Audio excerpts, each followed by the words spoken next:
Hello and welcome to the new channel.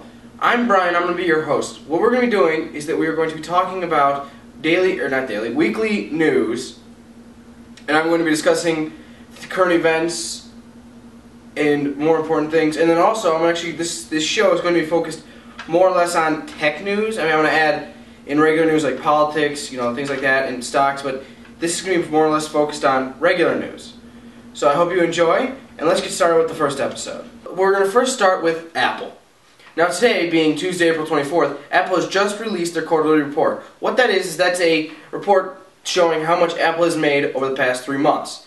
Now, over the past 3 months, what Apple projected to make was about $30 billion. Well, they ended up blowing way past that and making an outstanding $39.6 billion.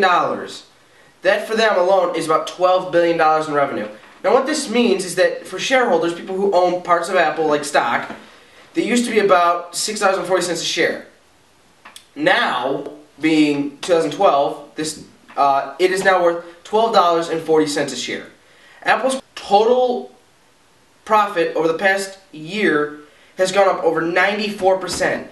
And this has been one of the biggest years for Apple. Well, why is that? Well, we've seen the introduction of the iPad, the new iPad, the iPhone 4S, new iMacs, well, not new iMacs, but upgrades. And it's an astounding number. No company in the history has ever done that kind of marketing. That's what we'd expect from the biggest company in the world, ExxonMobil, which has now been overrun by Apple. But, Jesus, that is a huge amount. Now, during aftermarket trading, which is where the stock market closes at 4, and anywhere, but that doesn't mean it's not closed everywhere. The stock market's open in other countries like China. Apple went up 5.4% in the past 2 hours. That is outstanding. If you're an Apple shareholder, I'd say that you have a pretty good bet that you're going to make a lot of money in the next day or two. Now on to more techie news. Apple is techie, but that was all about the money. Now we're going to talk about Google. Today has been a huge day for tech industry. I mean huge. There's so much news that just happened today. That's why I started doing this. It's just so much news just happened today that it's amazing. So what has happened, you ask? Well, let's see. For Google, they have introduced what is called Google Drive. Now, if any of you know what Dropbox is basically a program that you can have on a mobile phone, on a computer, on a laptop, on a tablet, anything you want. And what it does is basically says, okay, let's say I have a document on here, on my laptop right here, and let's say I want to put it on my iPad or my iPhone or my desktop in my room. Well, what this does is you drag it into Dropbox, which is a folder, and it uploads it to the internet, stores it up in a server, not up in, is what's called up in the cloud, but on a server, which I can access it from anywhere in the world. Now, Google today has released their version of Dropbox called Google Drive. Now, Google Drive is basically aimed to fight against Dropbox because it is going to be a huge cloud storage. Now, what are the advantages of Google Drive? Well, let's see here. The cost per data is astronomically cheaper with Google Drive. For instance, Dropbox, for 32 gigabytes of storage, which is roughly like 5, 10, 15, 20,000 songs, thousands and thousands of things, you have to pay $10 a month. Now, with Google Drive, it is nowhere near that. If you pay $5 a month, you get 100 gigabytes of data. Almost 5 times the amount that Dropbox offers. Also, for free users like I am, because I don't want to pay quite yet, you get a free 5 gigabytes of storage, which is more than double what Dropbox allots you, which is 2.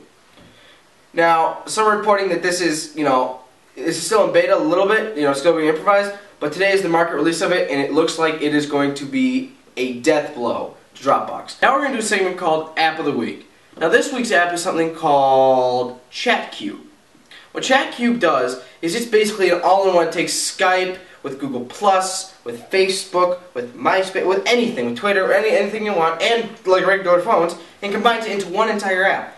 Now what it allows for is, what's really cool, is that it allows for free calling from each application. So it means if I'm using ChatCube on one phone, and like a friend of mine is using ChatCube on another phone, I can call him through that and it won't count towards any of my minutes, anything at all. That is kind of neat.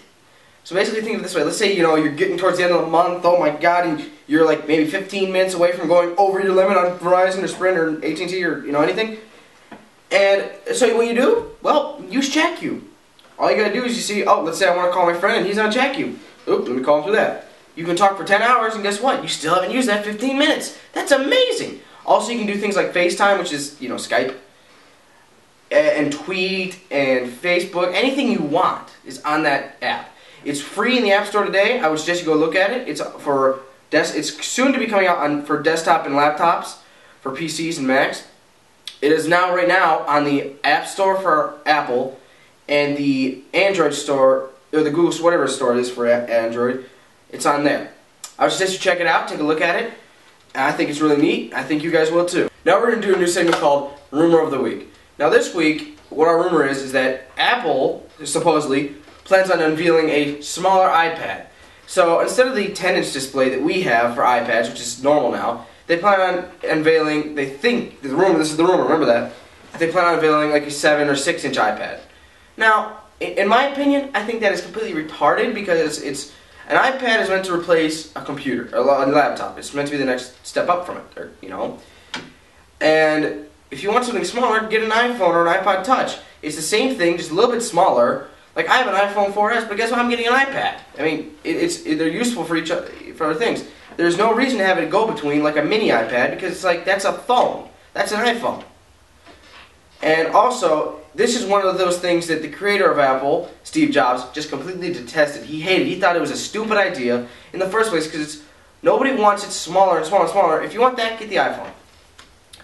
So, in my opinion, about this whole rumor thing, I believe it to be completely fake. I doubt that Apple will come out with such a stupid product. And if they do, I'll be very disappointed.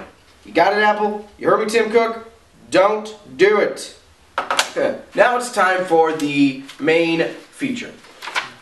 Now today, I'm glad to announce, is a huge step forward in modern technology.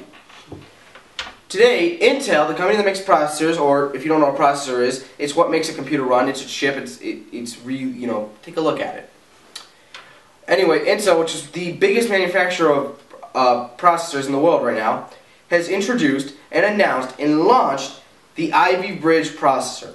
Now, I know you guys are probably looking at me like, what the hell's an Ivy Bridge? Why should I care? Well, I'm about to give you a lot of details, and some of them are fairly vague because it's brand new. But basically what it means is Ivy Bridge has a different kind of small nanotechnology.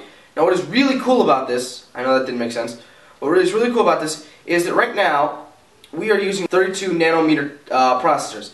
Ivy Bridge is the first time ever to have a 22 nanometer processor. Now, what this actually means is, and I'm just going to put it in simple terms, is that think of it this way. Think of having this little chip that has thousands and thousands and thousands of processors in it. Now think of making it smaller, but even more powerful. So what we're doing here is we're minimizing the size, reducing the energy costs, and making the processor still powerful and better than ever. Today, April 24th, Intel launches that, which is amazing.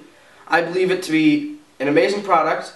I like Intel myself as a computer hardware specialist. I build them, repair them for, a lot of reasons. I'm also in classes for this.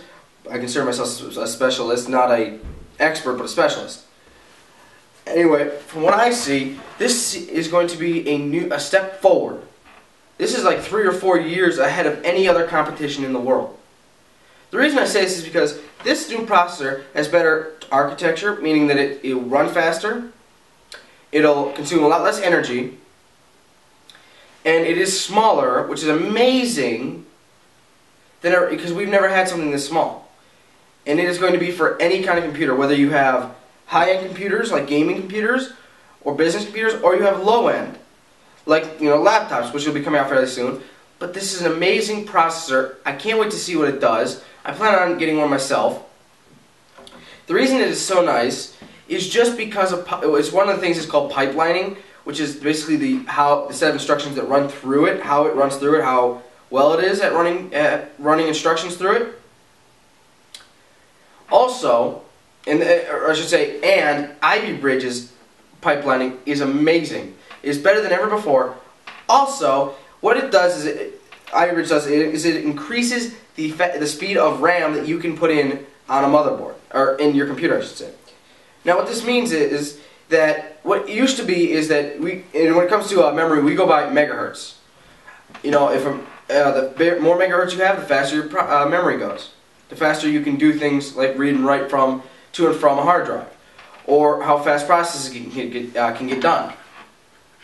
So what the standard for right now is DDR3 1333.